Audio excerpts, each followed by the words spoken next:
Am I living? Oh, what a funny thing to say. But your mama always said, look up into the sky, find the sun on a cloudy day, on a cloudy day. Episode 2 of Livin.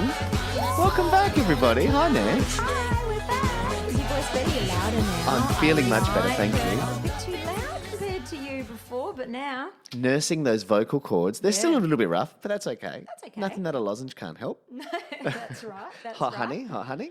So we touched on lots of things as our little intro. Yep. But do you think we should take it back and just quickly maybe talk about our journey Sure. in the entertainment industry?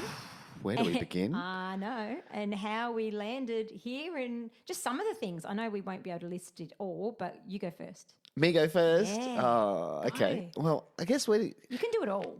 I can do it all. I feel like that's one of the things that I've probably been blessed with and cursed with, is that I can do it all and I want to do it all, which can become a bit of a burden some days. But you're right. I sing, I dance, I act. I started singing at 3. I started dancing at 6. I started acting at 7, which is wild. There was no time for anything else.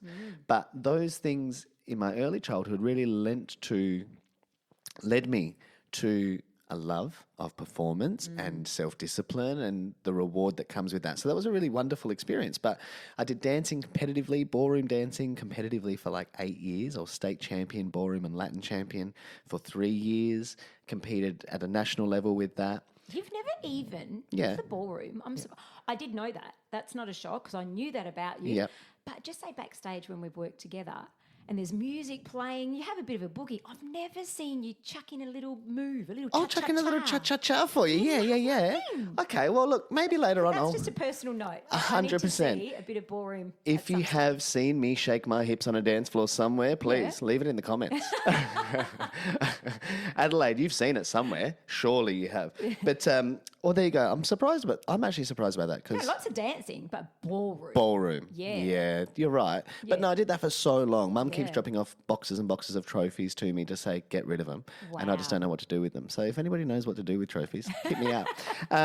But yeah, so that sort of led me then into musical theatre at 12. Did my first musical theatre performance with Shane Davidson Presents under the MS Society, Joseph and the Amazing Technicolor Dreamcoat, where I met some incredible friends who I'm still friends with to this day, performers and not performers.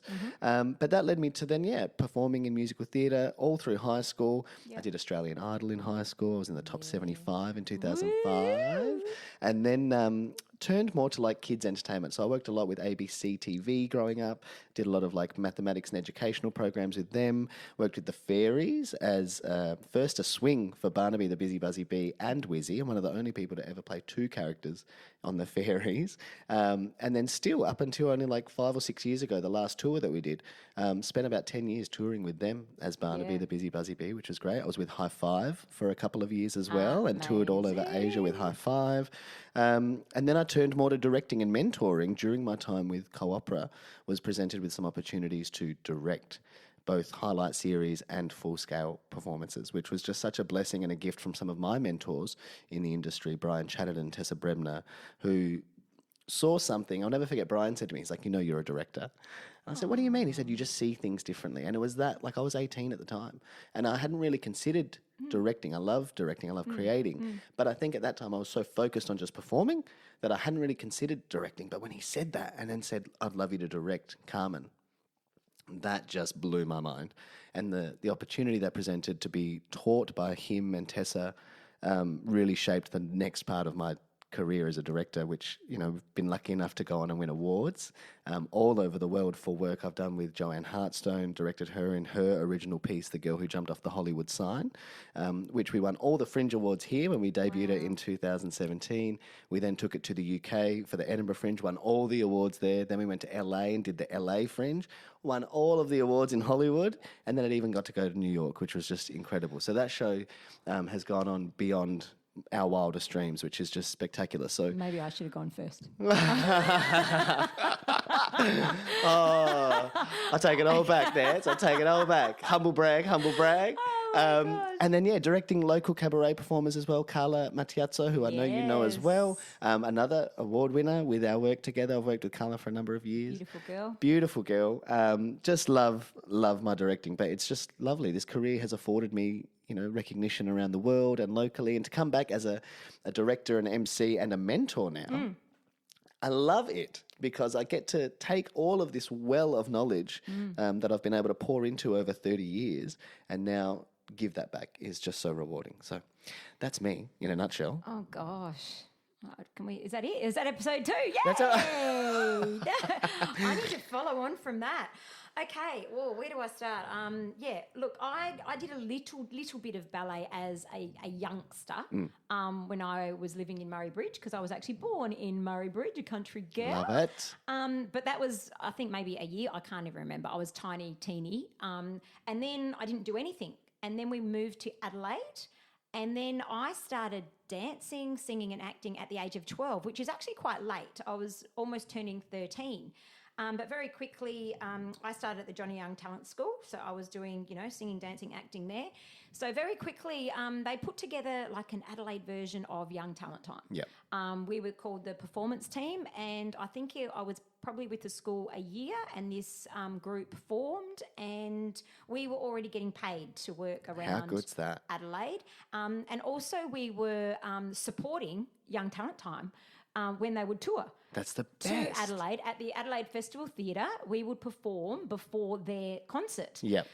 So that was amazing because, I grew up loving Young Talent I was just thinking, Time. my gosh. There's a little... Danny and Vince. Danny and Vince. Nancy and... Look at that. Danny and Vince. Nancy Meant and to Vince. be. It's Did meant you to forecast be. Look at that? But yeah, they were a dynamic duo. Loved having them together. But anyway, so sorry, did I interrupt? Not at all. No. Please keep going. So I performed, and like the real Young Talent Time, at the age of 16, you got the boot. You moved on, and new talent was introduced. Is that how it works? Yeah, that's what happened. You'd graduate and move on, which was fine. But that was the cutoff, 16. Age out. For that group. Right, For okay. that group. And then I went on to continue all my dance, tap, jazz, ballet, classical, all of it at Mighty Good Productions, which was more the adult side of the school. Mm-hmm. This was all under the umbrella of Malcolm Hardlett, who, That's right. can we just say, is still doing it today and doing it so well on Channel 44. He's still doing Our Time. Yeah. Yes. Malcolm, I was in a lot of his theatre productions. I started off, I did what Dick Whittington and his cat school holiday program show. I did Aladdin. I was Princess Jasmine in Aladdin. I was lucky enough to do his theatre restaurant show Up Your Toga. Up Your Toga, the classic. The classic with Ann Wills. Yep. And Up Your Brontosaurus Rex with Ann Wills. So I got to work with Anne for about 3 years, and can I just say what an honour and a privilege to work with a woman who has 19 Logies. I know this is meant to be about me, but can I just stop for a moment? 19 Logies, and today there are so many youngsters that probably wouldn't know who Anne Wills is. Exactly. And that's a crime. It is a crime. Like, I remember working with her on AM Adelaide. Yes, I got the opportunity to work with her back then when I used to do, it was called Street Rats, was our hip-hop crew. Yes. And we used to perform on AM Adelaide after the Book Place on Channel 7. Do you remember? The bookworm, yes. He was in Dick Whittington and his cat. There you go. Yes. Connections. We worked together, yeah. But no, you're right, Wilsey. Like, and today, I think she's had a bit of a resurgence lately with good mate Hans. Yes. And they've been doing some work over the last couple of years with They some have. phenomenal shows in the Fantastic Fringe shows. and cabaret space. But you're right, not many people may not know who she is. We should chuck up a photo. And it just blows my mind because Anne Wills is an absolute talent. But apart from that, she's so real. Yeah. And probably the biggest... what's the word I want to use? The biggest compliment in my life comes from our very dear friend and event coordinator, Shane Wilson. Yeah. From a very young age, he would come and see Up Your Toga. I think he came to half the shows. There was 3 years worth of shows, and he was there every second week. He loved it, and he was such a big supporter. But he would always come and say, Nancy, you are a young Anne Wills. Love that. Did you have the earrings to match? But I was blown away that he saw me in that light. What's it like being compared to who you're aspiring to? Oh, Like, is that what it felt like? It was just, and she was doing the weather at the time. She was Adelaide's weather girl, and he was like, "You need to be the next," like, because Anne had moved on from the weather at that point. And he goes, "You need to be the, the weather girl." And I was just blown away that he even put me in that light. And then, he'd even, Denise Drysdale, for, a lot of people wouldn't have known her, but she was in Melbourne Tonight. I think it was with Frankie J. Holden or something. Yes. I think it was that show. And I loved these women before he even mentioned this. And I'm like, wow, he goes, "You can just do that. You can bring that." And I was like, okay. So I'm on the right path. So I got to do those shows, and then I also worked on AM Adelaide with Kim Grant. Yes. And she would do a Friday fitness segment. So every Friday, she would be up the front doing her aerobics, and I was in the back there doing aerobics segment on AM Adelaide. Did not know that about you. Which was fantastic, lots of fun. I also was in Pop Stars. Yes. The original Pop Stars. The original Pop Stars. So I was in the top 30 for Australia. I was very lucky to get that far. But that was a wild experience. Oh gosh, what else did I do? Did you know I was in a band with Guy Sebastian? Okay, let me pick my jaw up because you just saw my mouth open agape. Yeah, I've just thought then, did I ever mention that? It's not something I talk.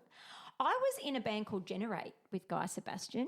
Okay, Going back, on. yeah. Tell me everything, because I knew you were in another group called Groundwave. Oh, yes. That was a Groundwave came later. Big pop group. Oh, but tell no. me. Generate was way before Groundwave. What? Yes. Okay. I was in a band. They were already a band Yep. called Generate because number 8, because there was 8 of them, 4 band members, 4 lead vocalists. Love it. And then one of the vocalists, who was Daniela Scala, actually, she left the group. Yeah. And they were auditioning for someone else. Daniela Fontana Rosa is Yeah. So So Daniela Fontana Rosa and I did Idol together oh my in gosh. 2005. Wow. And Daniela Scala, her sister, went to school with Yes. my sister. Oh, but gosh, obviously here we we know go. the Scalas through. Yes. She went on to fame with the second generation of pop stars. Scandalous. Yes, she did. Fantastic. Yeah, so I auditioned, not knowing Daniela at the time. There was 2 Danielas and I was replacing one of them. And so I went along to this audition, and it was, with Guy Sebastian, Nathan Rowe, Daniela Fontana Rosa, and Nancy Timpano. Oh my God, I love it. And What a lineup. it was a real buzz because from before his Idol days, So he would have been quite young. quite young, and he was with Jules at the time. They've been together forever. Jules with, her braces and her very short curly hair. Cute. They were such a gorgeous couple, and Guy was a talent, let me tell you, as if you don't know that. Yeah. But what I'm saying, from that age, we would actually get together at a recording studio at Hendon at the Australian Film Corporation, and we would go in empty-handed. Walk in empty-handed. Guy would have a blank notebook, and he would write down a song. Love it. And we would one at a time, he'd go, okay, you jump in and do this, you jump in and do that, you jump in. And I'd be like, is this guy for real? And we would walk out with a CD with possibly 1 or 2 polished songs. That is so dope. It was insane. And I soon quickly learnt that I thought, maybe I'm here for movement. Because their vocals were Maybe I'm here for movement. insane. Wow. So we went along, and we were doing that for quite a while. So that was amazing. So Guy, again, very lucky to know and work with Guy, because an incredible performer. What else did I do? I went on to be a dance teacher as well. I did a BA in dance at Uni of Adelaide, straight from school. So I went on to be a dance teacher at the studios in the Johnny Young Talent School. What else did I do? Oh my gosh, I have to think way too far back, because I'm a bit old. Please. I then went on, so slowly, then we got Shane Wilson, again, put together a makeshift pop group, and we were called Groundwave. That was Groundwave. And he took us to Cairns to perform, and that was mind-blowing, because it was all like the marketing in that show was insane. I had an A-frame of my head on the back of a truck driving through Cairns. saying performing live, ground wave, the Cairns Central, we used to say Cairns Central, was opening a brand new Westfield. Yep. And we were there as the opening 2 weeks or whatever. It's a different episode, but we should talk about the 90s performing opportunities in Westfields. Oh, I The did school all them. holiday- Warner no, Brothers. Right, yes. Oh, you've just reminded me. So at the age of 17, I was comparing hosting Warner Brothers shows.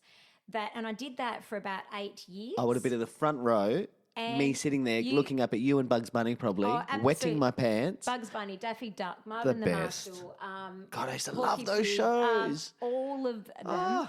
That was amazing. Oh, Let yeah. me tell you. Every school holidays, my friends were off going to the movies, catching up, and I was working professionally, being paid well, doing what I love. It's the best. That taught me a lot in the industry, let me tell you, because we're going to do another episode down track on punctuality. Oh, yeah. And remind me, because this is where I learnt the word punctuality. And I'm a stickler for it today. Everyone knows that, who knows me well. I did that, hosted those shows for, many years, which was amazing. Then it wasn't that following on. There was lots in between, which as I'm talking, I'm sure it'll come back to me. But then I was, like I said in our intro, I was always working at some capacity full-time in a normal job. And I remember I was actually managing Adidas store in Rundle Mall, and the acting agency that I was with at the time, Actors Inc., sent me to an audition for a Liqueur News ad.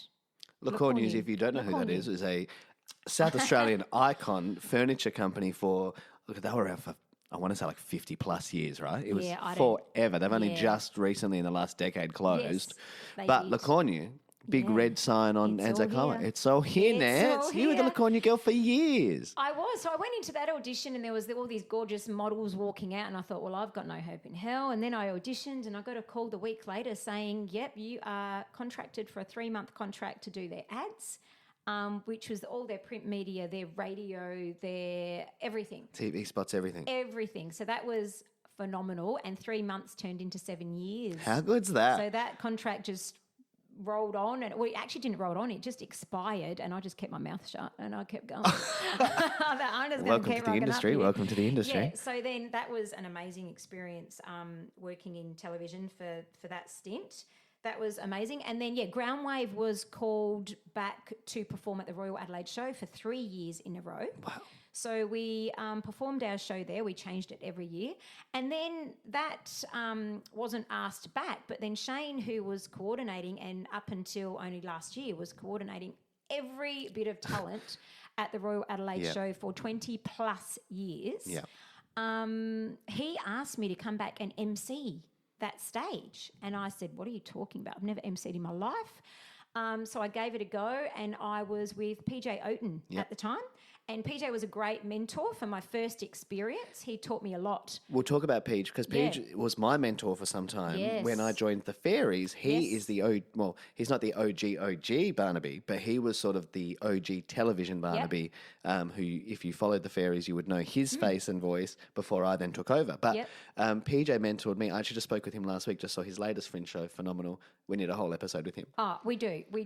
So I was lucky enough to work with him for about 7 years, and then he moved on, and then I stepped into the role. Vince Fusco stepped into that role, and there's always a transition, isn't there? Yeah, Because always. you've worked with one person for so long, and so we had to find our feet. And not only that, but like the intimidation of stepping into someone's shoes like PJ, especially I was only like 18, 19 when I took over, but stepping into somebody who's created such a name and is so good at what he does, and then to be able to like step into that, it is daunting. Yep. The transition, I think, became more so about us finding our rhythm. Yep. And me, personally, I know I was like, I have to find myself here. Yep. Because I felt like at first it was very much like, oh, I've got to match that energy, match what he's doing. But it's very much like, no, I've got to put my own stamp on this and find my own voice and my own rhythm with you and with everything. But then once we found that, heck, we never shut up. Yeah. 15 we did. years.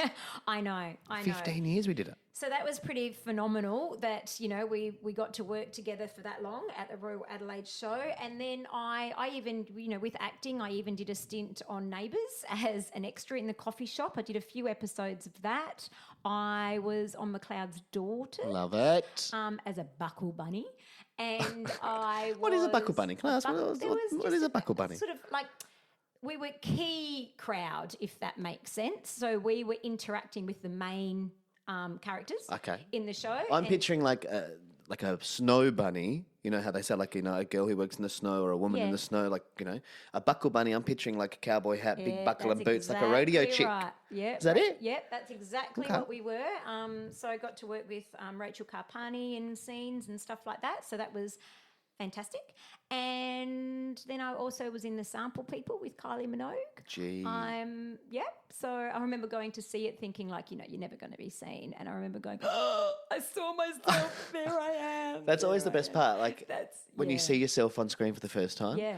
That's impressive, but also yeah. Exactly that. I know. So, and I also did like a Sunkiss commercial. I did a campaign for the South Australian Tourism Commission for Kangaroo Island. That was some ads and print media, and that was awesome. Oh my gosh, I can't remember. For someone who was like, you go first, how am I going to follow that? What do you Nance, you've done an exceptional amount of things across your career. Look, I have, but there's a lot of years there. No, but there's a lot of years. Be that a lot of years or not, the volume of work that you've actually put out consistently is huge. Do you know what I mean? Like, that's exceptional. Yeah, I was in a band for a while. That's Another what I'm band saying. called Slinky. I toured China in a show. We toured China. There was a Fabulous Folly show, and there was like 30 dancers behind me. Wow. And there was myself and Richard Laidlaw himself, who... All these people we're talking us- about, you're so funny because, yes, like Richard and Tony are Actors Inc., my agents as well. Yep. I worked with them overseas. We did Asian tours from like 2011 to 20. I want to say I was there for like 6 years. We'd go to perform in Malaysia and Penang every year. Malcolm Haslett, who you mentioned earlier, I got the pleasure of working with Malcolm in one of his world famous pantomimes. Yes. I did Cinderella in 2011. I played Buttons. Yeah. Which was just so much fun because, like, again, like a bit like Up Your Toga, if you're in the industry and you know these shows from years gone by, they are still talked about, which I think is, like, again, the testament of the work and the quality of the people and just, the work. But I remember being like, oh my God, I get to work in a panto, like a mighty good Malcolm Haslett panto was just the best. So amazing. And Richard was in that, Richard and Tony playing reprising their roles for like I don't know how many times they've done it now, but they play the Ugly Stepsisters. Yeah. It's always a blast. Amazing. And Richard and Tony were also in Up Your Toga. Yes. With me as well. But, we need to do an episode just calling these people out, like Malcolm, Shane. Just get them on the phone. Tony, Richard. Yeah, we need to call them. Let's get Wilsey. Out. Yeah, Wilsey, PJ, like all of them, because we need to highlight what they have done for the industry. I was lucky enough to work with Phil Skinner, a beloved Adelaide performer, loved and respected in the industry, who only a few years back passed away. So I was very lucky to have the privilege to work with Phil. What else did I do? I was even a cheerleader for the Adelaide Crows. What haven't you done? Adelaide Crows, I was a cheerleader, and Rams. There was a rugby team that was going to. Well, it started off, but it was professional in the sense that there was a full, paid group of dancers. Wow. And Adelaide 36ers, a couple of times got to dance there as well. So yeah, lots of stuff. Okay, what year were you dancing at the 36ers? Oh no, 36ers. I was like a stint here and there, whereas I was never in the core group. Okay. Whereas Crows I was 94, 95, and then what happened? 96, they win the premiership just as I leave. See? Was it you? The only reason I ask about the 36 is I got to sing the national anthem. It must have been 95. It must have been 95, the year after I did Hey Hey It's Saturday. Yeah. And I'll never forget, like, just my heart racing. 8 years old, Centre Corps national anthem. The best. Yeah. What the an experience. Best. That's awesome. So, look, I think we've touched on, and I know we've both probably forgotten a whole lot of stuff, but just to give people a bit of a background that we kind of like, know a bit of all parts of the industry. Yeah, and I think working backstage for so long as well, like we've both had our fingers on the pulse when it comes to coordinating, creating, directing, and producing, which has been a really great thing. So working through the industry in all facets of it Yep. gives us that expertise, I guess, to understand what every moving part does, Yep. as opposed to just coming in as the talent. We really do understand it, which is so wonderful. As of next Monday, we move back to a weekly format. We hope you enjoyed the first 2 episodes of Livin. Next week, we're going to talk about culture. We'll see you soon. Keep living. But your mama always said, look up into the sky, find the sun